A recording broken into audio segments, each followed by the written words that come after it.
The breaking news out of the Middle East, where Israel conducted its heaviest strikes on Hezbollah targets in Beirut, Lebanon, since the start of the conflict. Israel's escalation in Gaza and Lebanon come amid rising fears of Iran being drawn into an all-out regional war.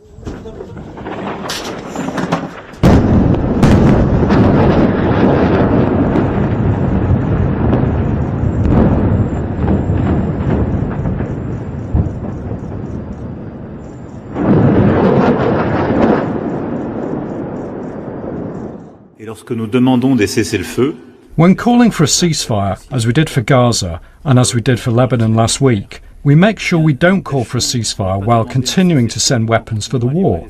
And I think it's simply about being consistent.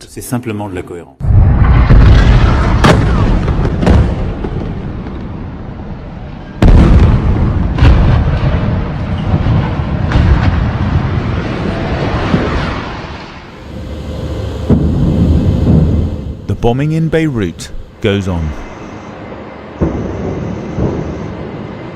Giant flames leapt into the night sky over the city's southern side.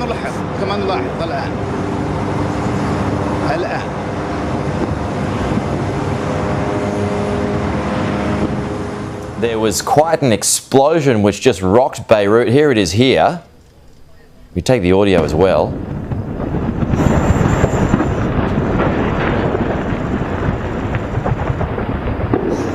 So the building had been on fire for the best part of the last hour, and then something erupted. The French president calling for an end to weapons shipments to Israel. Shame on them. Israel will win with or without their support. Almost midnight in Beirut, the night sky becomes a fireball. The Lebanese capital under heavy attack. For the people here, there would be no sleep. Multiple Israeli airstrikes continued for several hours. Next to a hotel, this building goes up in flames. The IDF says it's been targeting Hezbollah facilities, often in residential areas. You also warns of an alliance brewing between China, Russia, Iran, and North Korea. They're working together, that's for sure. Whether that's an axis or an alliance, but certainly there are symptoms, signs that they're working together. Do we have a real close ally in Prime Minister Netanyahu? I think, with all due respect, the better question is, do we have an important alliance between the American people and the Israeli people? And the answer to that question is yes. And you can see Israel surrounded by enemies. They continue an offensive in Gaza. They continue an offensive in Lebanon. They're dealing with Houthi rebels, lobbing missiles as well. So as much as things have changed, a lot remains the same. The question, this country right here, Saudi Arabia, will all of this Iranian agitation eventually push them back into a relationship with Israel? Some people contend that could be possible. But after this last year, I wouldn't bet that we know what's going to happen next. Don't. As President Biden said, just don't. Exactly. One word. Pretty straightforward. What is your message to Hezbollah and its backer, Iran? Don't. Don't come across the border. Don't escalate this war. That's right. And I'm not isolating Washington only. I'm talking about Europe as well.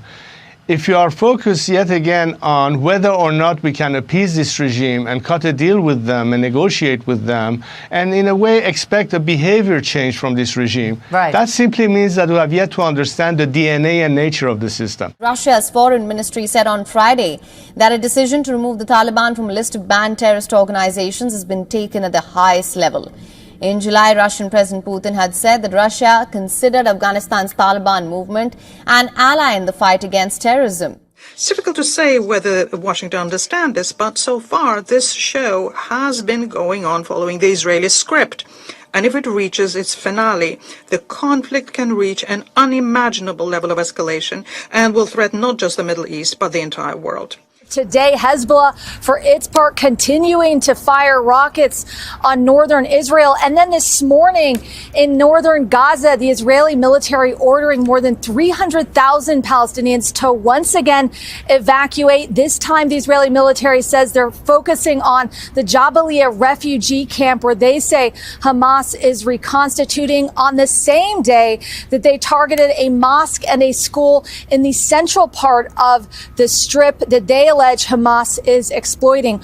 All of this happening on the eve of the anniversary of the October 7th attacks.